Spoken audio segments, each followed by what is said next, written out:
And then we sailed away on a ship in the sky. Maybe I'm going to bed. Oh, Mother, he really is wonderful, isn't he? See how well he sails the ship. George? George? Now what, Mary? Nana, did you see? Oh! You know, I have the strangest feeling that I've seen that ship before. A long time ago.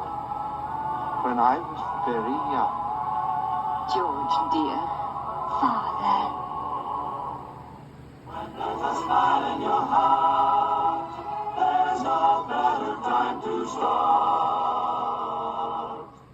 Think of all the joy you'll find when you leave the world behind and get your cares goodbye. High up and far,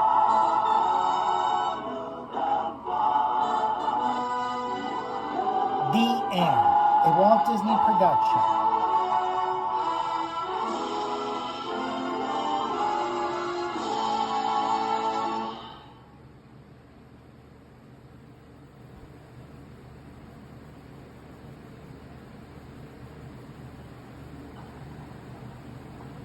Don't worry, there's nothing wrong with your television set.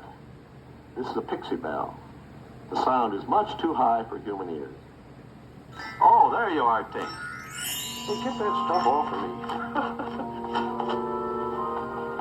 If you're familiar with the story of Peter Pan, you know that a little sprinkling of Tinkerbell's fairy dust can make you fly. Tink. Tink, wait a minute. Haven't you forgotten something? Aren't you going to take the audience along? Come on, everybody. Here we go! Up to Neverland! Fly away with us, second star to the right and straight on till morning, and discover the behind-the-scenes story of how the timeless tale of Peter Pan was transformed into a soaring Disney classic. But Peter, how do we get to Neverland? The story of Peter Pan began its life on the London stage in 1904. It was written by Scottish novelist and playwright James Matthew Barrie. Sir James Barrie was inspired. I guess he was visited by the muse when he created Peter Pan. It was just a marvelous idea. And the testament is the fact that it's lived all these years and had so many incarnations. He created something that I guess will be immortal. In 1913, a touring company of Peter Pan was seen by this youngster in the small town of Marceline, Missouri. The boy was Walt Disney. He never forgot this epic of boyhood and its unique combination of fantasy and swashbuckling adventure. In 1924, Walt also saw a silent film version of Peter Pan, starring Betty Bronson as Peter. The film contained many innovations, such as a live actress playing Tinkerbell, and special effects that were the state-of-the-art for their day. The silent film, however, adhered to many of the conventions of the stage version of Peter Pan, including the stars rather obviously flying on wires, I flewed.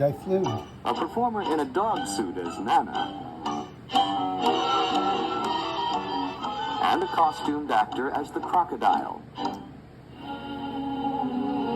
Walt Disney's efforts to make Peter Pan as an animated feature actually began in the late 1930s during the production of Snow White and the Seven Dwarfs, in an era when Disney's filmmaking imagination was at its peak. Animation was in many ways the ideal medium for Peter Pan because it's a fantasy. Walt Disney himself noted, "The cartoon method gave us many advantages over the stagecraft of Barrie's day, which no amount of pixie dust could cure." Here, for the first time, was a medium where the imagination is limitless. Animation could do anything, and you're so free to do things, to picture things, to show people things that you couldn't do on stage. In 1939, Disney acquired the screen rights, and by early 1940, storyboards were begun. These never-before-seen watercolor illustrations by renowned British artist David Hall were part of Disney's initial work. Hall had also done extensive visual development of Alice in Wonderland for Disney in 1938. In this early version of the story, Nana traveled with Peter and the children to Neverland, as seen in these rare original story sketches.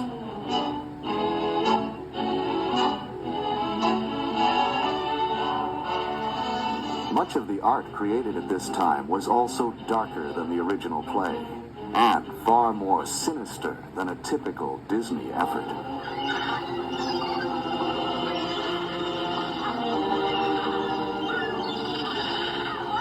Now, my dear princess, this is my proposition. You tell me the hiding place of Peter Pan, and I shall set you free. Talk. You'd better talk, my dear. This is your last chance, Tiger Lily.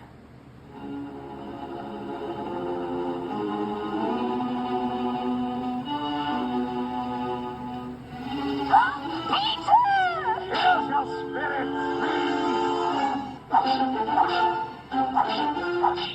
Give it to him, Captain. Feed him to the brisket. Tiger Lily.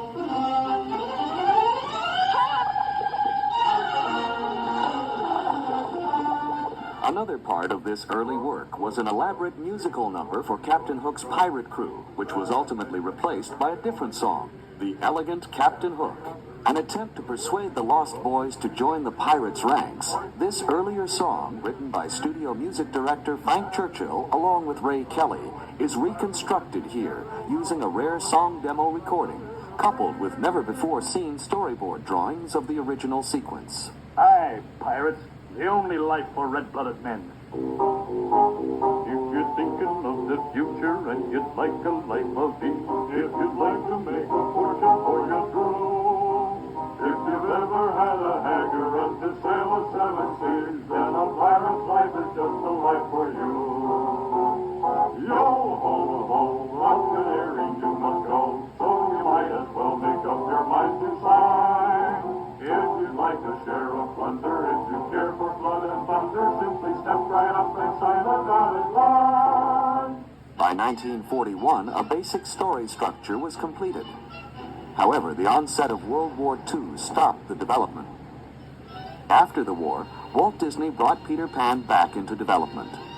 Progress continued throughout the 1940s, including extensive concept art by renowned color stylist Mary Blair.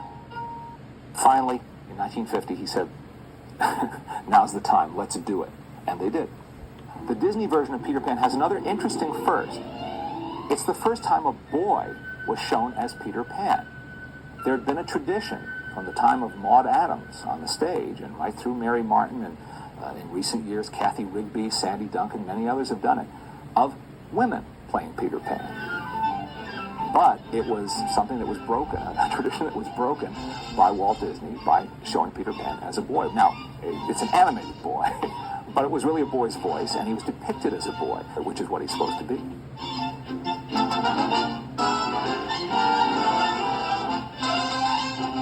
Walt assigned the character of Peter Pan to animator Milt Kahl. I remember hearing Milt Kahl lecture about animation one time, and he said that one of the real challenges for him was animating weightlessness. Animating a character who is sort of floating in midair. Not flying, but just sort of floating. It's details like that that we in the audience are not supposed to think about. Of course, we shouldn't. We're involved in the story. Young Bobby Driscoll was assigned to the role of Peter.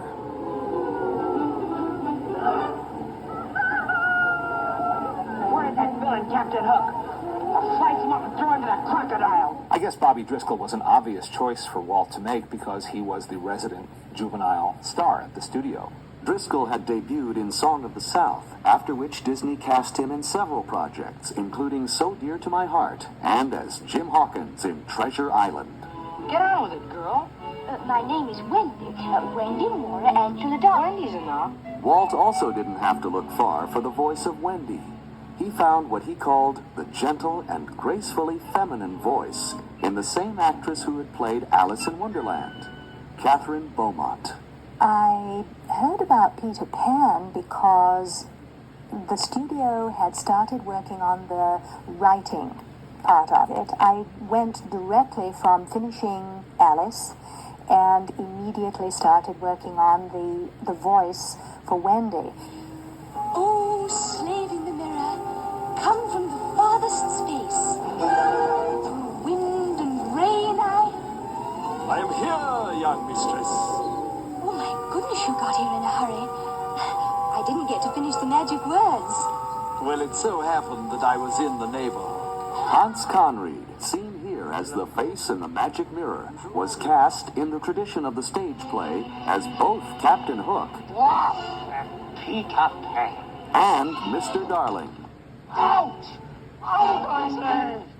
Hans Conried was inspired casting, you'd have to say, as Captain Hook. He was a consummate actor and had been one of the busiest and best radio actors throughout the 30s and 40s. So he was well schooled in how to act a part vocally. Peter Pan will be blasted out of Neverland forever. To bring the villainous Captain Hook to animated life, Walt assigned veteran animator Frank Thomas. So I was wondering who was going to get the juicy assignment of doing Captain Hook, and I heard that Walt wanted me to do it. I thought, gee, putting me on that kind of a villain, a comic thing. The story man, Ed Penner, had seen him as a foppish guy, grand manners, thought this is the way to live, midnight suppers, wine, all these gourmet connoisseur type things.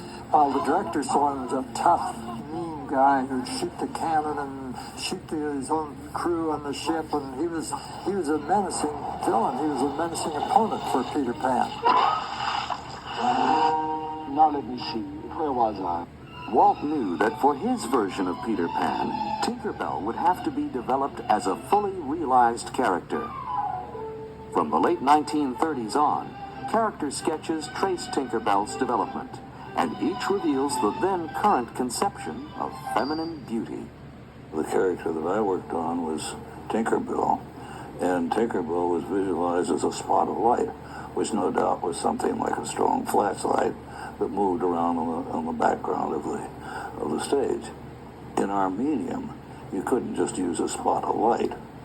So I came up with the design that you see here.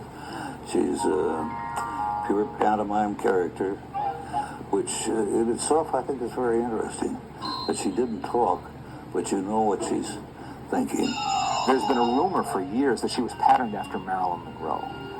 It's the kind of likable story people will repeat because it sounds good, but it doesn't really wash because she was not a star yet. She was not a superstar or a pop culture icon. She was in Hollywood, but the designers and animators at Disney wouldn't have known who she was. I was Tinkerbell. I got this call to come over to Disney to do this audition. And they said, we want her to step on a mirror, a hand mirror that's on a dresser, look down, preen herself, and then suddenly see her hips and be very uncomfortable with the size of them. So I did. I said, certainly. And I stepped on and I looked down and I saw my hips and I measured them. I stamped my foot and marched away. And they said, would it be convenient for you to come next Tuesday? So they knew that I had the imagination that they needed. The use of Margaret Carey as a live model for Tinkerbell was only part of the considerable reference used by Disney animators to bring Peter Pan to the screen. The second part of my performance after the recording was done was what was really making the film, although in this situation it wasn't a film the audience saw. It was only for the animators, and it basically was done so that the animator could watch the action taking place. The audience always got confused when we talked about live action help. We'd say, well, an artist needs a model. You gotta have something to guide you. But it's also very helpful in little ways of a guy turning looking back over his shoulder, how far do you turn his head? And you find if you got the real person to do it, this other arm here would come out as a turn, or something would come up to his chin, or some little thing you hadn't thought of. And very often that would make the scene come alive. A codfish on a hook. I'll get you for this plan. If it's the last thing I do. If America has an art form, I'd say it's the Disney feature cartoon. After nearly 2 decades of work, dozens of story treatments, and thousands of drawings, Walt Disney's Peter Pan was finally finished. It was first released on February 3rd, 1953, and was an immediate audience favorite. It has remained one of Disney's greatest animated achievements and a beloved classic. When we watch Peter Pan, guess what? It's all safe. We all come back all right. It's a story that has meaning for everybody, adults, looking back and seeing the little boy who doesn't want to grow up. The idea of keeping that youthful spirit, not surrendering your childhood, well, that's a very strong idea and a very magical one that has enormous appeal. And then, of course, it was sprinkled with that Disney magic. Talk about, a perfect marriage. Peter Pan and Disney. I have the strangest feeling that I've seen that ship before. A long time ago. When I was very young. You can't go.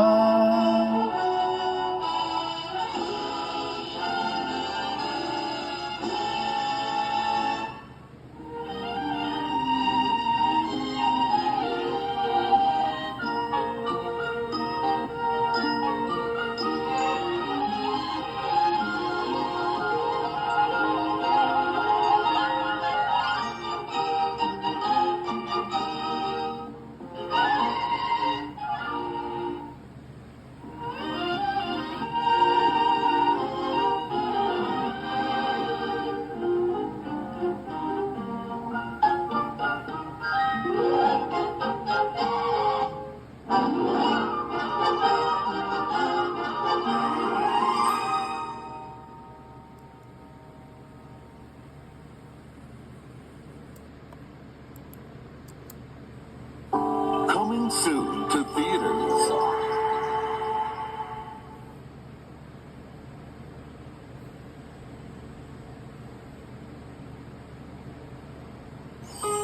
Toward the second star to the right, and straight on till morning, there's a land you've always believed in. A boy who's never grown up, and an all-new adventure waiting to begin.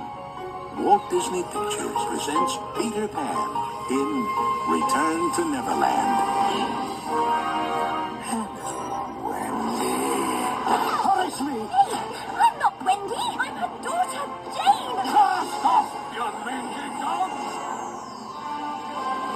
I've got a little surprise for you, Peter Pan. For me? Ow! Peter Pan? Tinkerbell? My guess is I'm dreaming. If you're Wendy's daughter, you're gonna love it here. Coming only to theaters, the one and only Peter Pan is back. With new characters. Save me! And new music. In an all-new adventure filled with Disney magic. I proclaim you, Jane, a lost boy. A lost girl. How will I ever get back home? The only way out of here is to fly. I've got to try. Walt Disney Pictures presents I'll always believe in you, Peter Pan. Peter Pan in Return to Neverland. Okay, Pink, let her have it. An all-new adventure coming only to theaters February 2002.